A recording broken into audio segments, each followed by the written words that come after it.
ओम नमः शिवाय। जय ओसो। आप सभी मित्रों का अभय अध्यात्म अरण्य ध्यान केंद्र में मैं स्वामी प्रेम प्रबुद्ध स्वागत करता हूँ। आज आप सभी से एक छोटी सी बात पे चर्चा करनी है। लोग कहते हैं कि शब्दों से चोट लगती है, तो सुन लीजिए, शब्दों से किसी को चोट नहीं लगता है। चोट लोगों को उम्मीदों से लगती है। जब कोई आपसे उम्मीदें पाल लेता है तो वह उसको चोट पहुंचाता है। शब्दों से यदि चोट लगता तो कोई आदमी शब्द से ही परिवर्तित भी हो जाता। जैसे हम अच्छा शब्द बोल रहे हैं, हम लोगों को बदलने के लिए रोज अच्छे अच्छे प्रवचन दिए जा रहे हैं, तो ऐसे ऐसे लोगों के लिए यह प्रवचन जो होता है ना, पूरी तरह बकवास होता है। क्यों बकवास होता है? क्योंकि वे अपने आप को बदलना नहीं चाहते। शब्दों के चोट से तो कोई कोई बदलता है, ज़्यादातर तो सोए ही रहते हैं। शब्दों के चोट से वही बदलता है जो बदलना चाहता है। जो नहीं बदलना चाहेगा वह आप पूरे गीता, कुरान, बाइबिल, उपनिषद जो भी आप उसके सामने रख दें, उसके लिए वह व्यर्थ की चीज़ें हैं। तो शब्दों से चोट नहीं लगता है, चोट लगता है उम्मीदों से।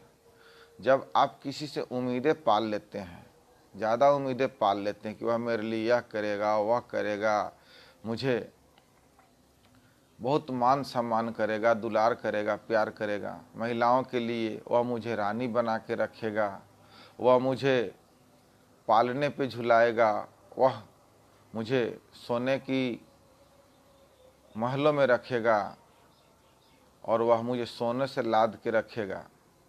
तो जब यह इच्छाएं पूरी नहीं होती है, जब उम्मीदें पूरी नहीं होती हैं, तो कलह शुरू होता है। तो शब्द से किसी को कोई फर्क नहीं पड़ता। यदि शब्द से फर्क पड़ता तो वेश्याएं जो हैं गाली सुनती हैं, बात सुनती हैं, बहुत सारे लोगों को झेलती हैं, लेकिन उनके लिए शब्द का कोई मतलब नहीं है। वहाँ उम्मीद है कि हमें कुछ पैसा मिलेगा, कुछ अर्निंग होगा, हमें कुछ बोल लो, कुछ कर लो, तुम्हारी जैसी मर्जी है वैसे करके जाओ, लेकिन उसके बदले में कुछ पैसे दे कर जाओ। उनकी उम्मीद है पैसा। तो शब्दों से बदलना बहुत बहादुरी का काम है। शब्दों से बदलना बड़ा मुश्किल काम है। तो आजकल लोगों में शब्दों का कोई प्रभाव ही नहीं है। नहीं तो हम लोग रात दिन वीडियो बना करके पता नहीं कैसे कैसे प्रवचन, कैसे कैसे ज्ञान की बातें जो है ना, दिमाग में ठेले जा रहे हैं, लेकिन कोई सुनने वाला नहीं है। हम लोगों का वीडियो भी कोई देखना नहीं चाहता है, क्योंकि इसमें सच के मार्ग पर चलना, सत्य के मार्ग का अनुसरण करना, न्याय के मार्ग का अनुसरण करना, कुछ अच्छा करना, लोभ लालच छोड़ना, काम वासना छोड़ना, क्रोध छोड़ना, इन सब चीज़ों को हम सही बताते हैं। लेकिन आप बात करोगे कि काम छोड़ो, क्रोध छोड़ो, लोभ छोड़ो, लालच छोड़ो, लेकिन करोगे क्या? करोगे वहीं जिसमें तुम्हारा हित साधता है, जहाँ तुम्हारी उम्मीद और आकांक्षाएं पूरी होती हैं। तो यह सारी बात कहने की है। हम लोग चलने वाले लोग हैं, जो भी अध्यात्म जगत के लोग हैं, वे सभी जो है ना, सत्य के मार्ग पर चलते हैं, करुणा के मार्ग पर चलते हैं, दया के मार्ग पर चलते हैं। वह लोभ लालच से मुक्त हैं। लेकिन तुम्हें क्या फर्क पड़ता है? जय श्री राम के नारा लगाओगे, लेकिन क्या राम का अनुसरण करते हो? राम ने अपने भाइयों के लिए राजपाट छोड़ दिया। राम ने इतना बड़ा त्याग किया, यहाँ तक कि अपने राज्य के, प्रजा की, जनता के लिए, उसके खुशी के लिए अपने पत्नी तक को भी जंगल भेज दिया, उसको भी छोड़ दिया। हालांकि उन्होंने यह न्यायोचित काम नहीं किया, लेकिन फिर भी उन्होंने एक जो राजधर्म होता है, राजधर्म को निभाते हुए उन्होंने अपने पत्नी को छोड़ा ताकि जनता सुखी रहे, जनता यह आरोप नहीं लगाए। हालांकि वे अपने पत्नी के साथ जंगल चले जाते तो ज़्यादा बेटर रहता, ज़्यादा बेहतर रहता। लेकिन चलिए, राजधर्म का कुछ अलग नियम होता है, उसका पालन उन्होंने किया। तो राम ने हमेशा त्याग किया। तो तुम जो है जय श्री राम की नारा लगाते हो, राम की नारा लगाते हो, राम के आदर्श पे चलते हो, राम के आदर्श पर चलोगे तभी राम का नारा लगाना या राम की बात करना। चलते हो रावण के मार्ग पे, जो दूसरे को बंधक बनाता है, जो दूसरे के बीवी को उठा के ले जाता है, जो अहंकारी है, जो पापी है, जो हमेशा नशा में है, नशेड़ी है, तो तुम भी तो वही कर रहे हो। मैं तो कहता हूँ राम की पूजा छोड़ो, रावण की पूजा करो, क्योंकि तुम रावण का अनुसरण करते हो, रावण का आचरण करते हो, मुखौटा लगाए हो राम का और काम करते हो रावण का। तो यह बात बड़ा समझने की है। सारे गुण हमारे अंदर क्या भरे हुए हैं? रावण के। बात करते हैं किसकी? राम की। जिस तरह बंसी में जिसमें मछली फंसाते हैं उसमें हम आटा लगाते हैं, जीरा लगाते हैं और उसके भीतर कांटा रहता है, वैसे ही हमारी हालत है हाथी के दांत की तरह, खाने के और दिखाने के और। ऐसी जिंदगी नहीं होती है। जिंदगी पारदर्शी होनी चाहिए, जिंदगी ट्रांसपेरेंट होना चाहिए, जैसे अंदर वैसे बाहर। तो अध्यात्म जगत के जो लोग होते हैं ना, अंदर और बाहर एक जैसे होते हैं। वे जो बोलते हैं वे करते हैं, वे सत्य के मार्ग को चुनते हैं, उस मार्ग पर चलते हैं, काम को छोड़ते हैं, क्रोध को छोड़ते हैं, लोभ को छोड़ते हैं, लालच को छोड़ते हैं, ईर्ष्या को छोड़ते हैं, जलन को छोड़ते हैं, जितनी भी बुराई है उसको छोड़ देते हैं। उनको उससे लेना देना नहीं है। जिस व्यक्ति को कोहिनूर हीरा मिल जाएगा, क्या वो कंकड़ पत्थर ढोएगा? तो ये काम, क्रोध, मद, मोह, लोभ, लालच क्या है? कंकड़ पत्थर है। इसको कोई भी आध्यात्मिक, हम हो या कोई भी हो, नहीं ढो सकता है। तो हम जो उम्मीदों पर जिंदा है, लोग कहते हैं उम्मीदों पर जिंदा है। अरे भाई, काहे का उम्मीद? किससे उम्मीद? उम्मीद करना है तो तुम कर्म करो, अपना मेहनत करो और उससे आगे बढ़ो। हमारा जो यह मन है, यह हमारा जो 5 इंद्रियां हैं, और मन 5 इंद्रियां क्या है हमारी? हमारी मन उसका ड्राइवर है। 5 इंद्रियां हैं हमारी। आँख है जो देखती है अच्छा बुरा, नाक है जो सूंघती है, खुशबू और बदबू में फर्क करती, जीभ क्या है? टेस्ट लेती है, कान क्या है? जो भजन भी सुनती है, पॉप भी सुनती है, गीत भी सुनती है, गाली भी सुनती है, और यह हमारा त्वचा है, इसको छूते हैं, संवेदनशीलता का पता चलता है। हमारा 5 इंद्रियां हैं। 5 इंद्रियां को चलाने वाला कौन है? हमारा मन है। मन क्या है? ड्राइवर है। 5 इंद्रियों को जहां जहां आप ले जाते हैं वह मन ले जाती है। तो हम जब मन को अपने काबू में कर लेंगे तो हमारी उम्मीदें खत्म हो जाएगी, हमारी आकांक्षाएं खत्म हो जाएगी। नहीं तो वहीं उम्मीद पालो और उम्मीद जब पूरा नहीं हो तो बदले की भावना, दुश्मनी की भावना, जिससे प्रेम है उससे नफरत की भावना, ये सब पैदा करोगे। तो तुम बात करोगी राम की, काम करोगी रावण की। तो ये सब जो है दोहरा चरित्र, दोहरा मानदंड छोड़ो। हम लोग जो अध्यात्म जगत के लोग हैं मुखौटा नहीं लगाते हैं। हम लोग जो जैसा है वैसे बोलते हैं, वैसे करते हैं। यही अंतर है धार्मिक और अधार्मिक में। धर्म के नाम पर जितना दंगा फसाद तुम सब करते हो उतना इस धरती पर कोई नहीं करता है। आदमी न हिंदू पैदा होता है, न मुसलमान पैदा होता है, न सिख पैदा होता है, न ईसाई पैदा होता है। यहाँ आने के बाद यह मोहर लगता है। आदमी तो सिर्फ आदमी पैदा होता है। आदमी पैदा हो जाता है, उसके बाद हम उसको हिंदू का जंजीर लगाते हैं, कोई मुस्लिम का जंजीर पहनाता है, कोई सिख का जंजीर पहनाता है, कोई ईसाई का जंजीर पहनाता है। तो आदमी पैदा हो, आदमियत रखो, मानव पैदा हुए हो, मानवता रखो, उम्मीद मत रखो किसी से कोई आकांक्षा मत रखो, और ना ही किसी से की उपेक्षा भी करो। न्यूट्रल भाव, साक्षी भाव में जियो। जिंदगी का मूल मंत्र यही है। यदि जीवन में चाहते हो कि हम अच्छे तरह से ज़िंदगी जी सकें तो जो उम्मीदों का जो भंवर जाल है उसमें डूबना छोड़ दो, क्योंकि यह उम्मीदें जो है ना तुम्हें चोट पहुंचाती है। शब्द चोट नहीं पहुंचाती है। शब्द से कोई चोटी होता, शब्द से कोई चोटिल होता, शब्द से कोई घायल होता तो अब तक कितने लोग बदल गए होते हैं हमारे प्रवचनों से, मेरे बातों से, और भी बहुत सारे सदगुरु हैं उनके बातों से। रोज प्रवचन दिए जा रहे हैं, लेकिन तुम्हें उससे कुछ नहीं मिलने वाला। तुम लेना ही नहीं चाहते तो मिलेगा कैसे? तुम्हें चाहिए क्या? बकवास की चीज़ें। तुम देखोगे टिकटॉक, तुम देखोगे यू वीडियो, तुम क्या देखोगे? भौंडा प्रदर्शन, अंग प्रदर्शन। 3 घंटा 2.5 घंटा तुम सिनेमा हॉल में बैठ कर देखोगे। वह क्या देखोगे? और कोई शिक्षाप्रद थोड़े ही ना है। शिक्षाप्रद चीज़ों से तो तुम भागते हो कि कहीं शिक्षित हो गए, कहीं ज्ञान मिल गया। तो हमारा भी मोह से, काम वासना से, लोभ से, लालच से मन भंग हो जाएगा। तुम सब लोभ लालच को ही जिंदगी समझ रहे हो और हम लोग लोभ लालच काम क्रोध इन सभी चीज़ों पर थूकते हैं। तो तुम जो वहाँ पैसा बर्बाद करते हो और वहाँ से कचरा लेके घर आते हो और उसी के पर चलते हो, उसी का आचरण करते हो। एडल्ट फिल्म देखते हो, एडल्ट वीडियो देखते हो और करते क्या हो? उसी का अनुसरण करते हो।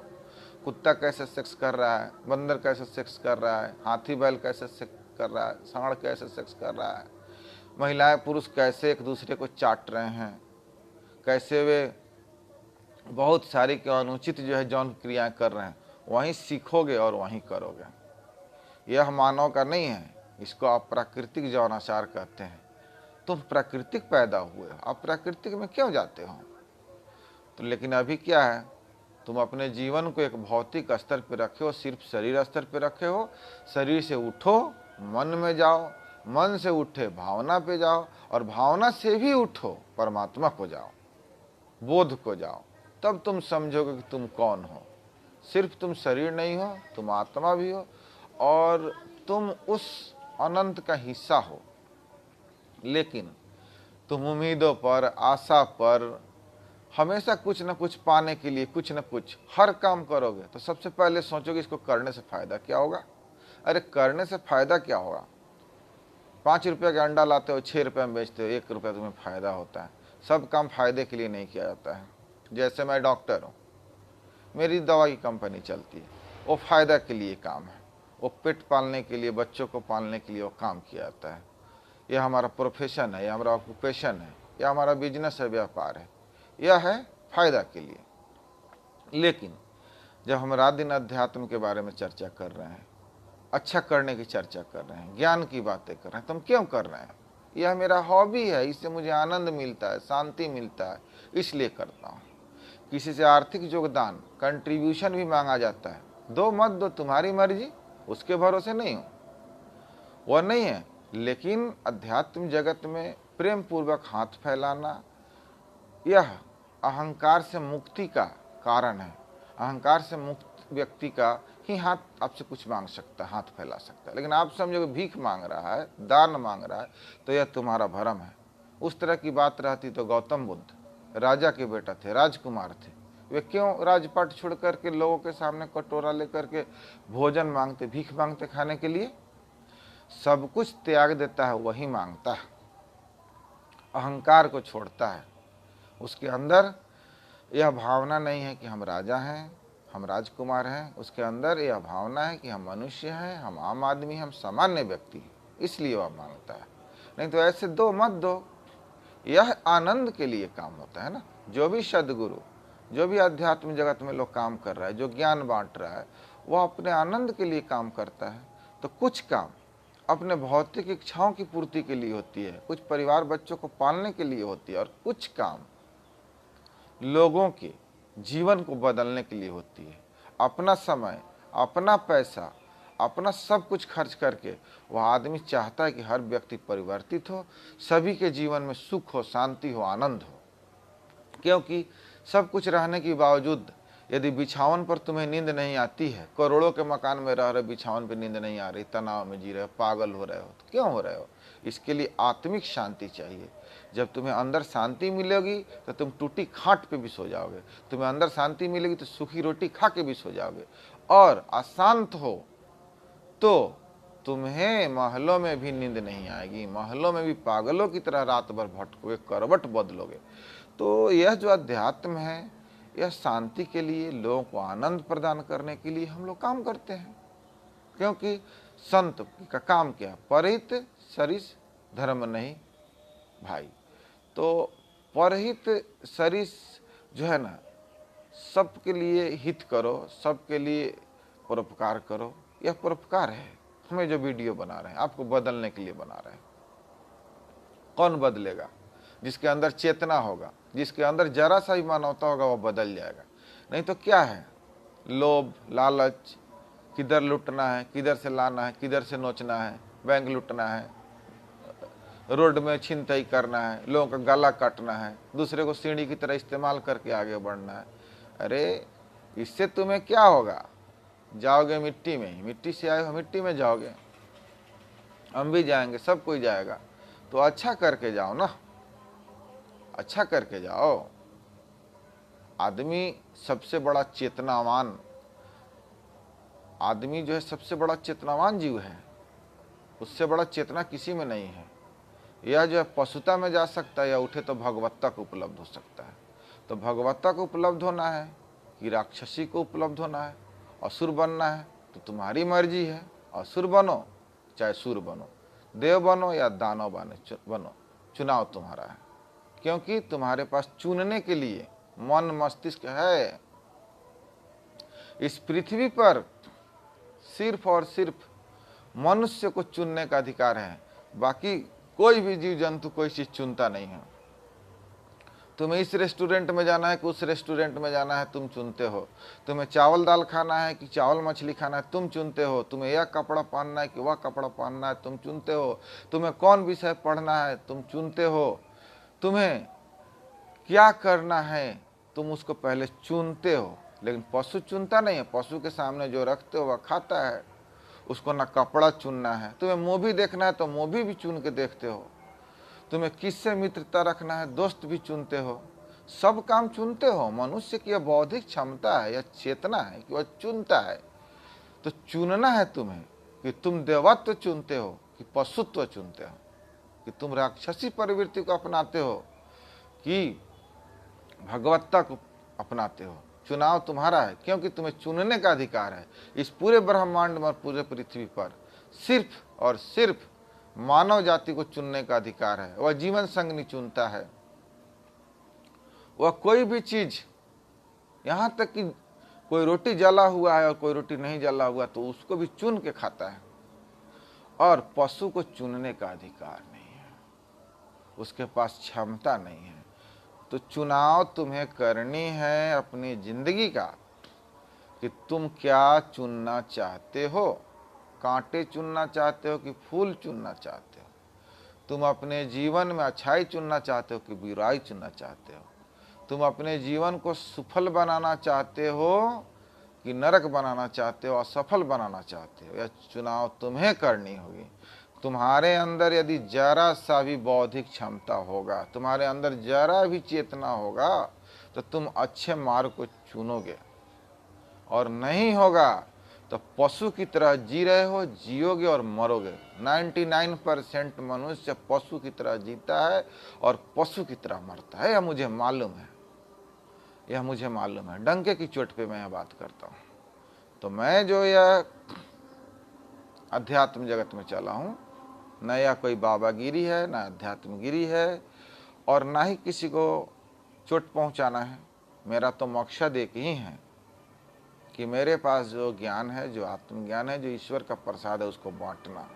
और ईश्वर हमेशा आपके हित में काम करता है। वह किसी न किसी मैसेंजर को, किसी न किसी माध्यम को भेजता है कि यार लोगों तक खबर पहुंचाओ, लोगों तक संदेश पहुंचाओ। तो मैं वही काम कर रहा हूँ, मैं दूसरा और कोई अन्यथा और भिन्न नहीं कर रहा। इसी के साथ आप सभी से उम्मीद है और आशा भी है कि आप सभी परमात्मा के मार्ग पर चलेंगे, देवत्व के मार्ग पर चलेंगे, बुद्धत्व के मार्ग पर चलेंगे, भगवत्ता को उपलब्ध होंगे।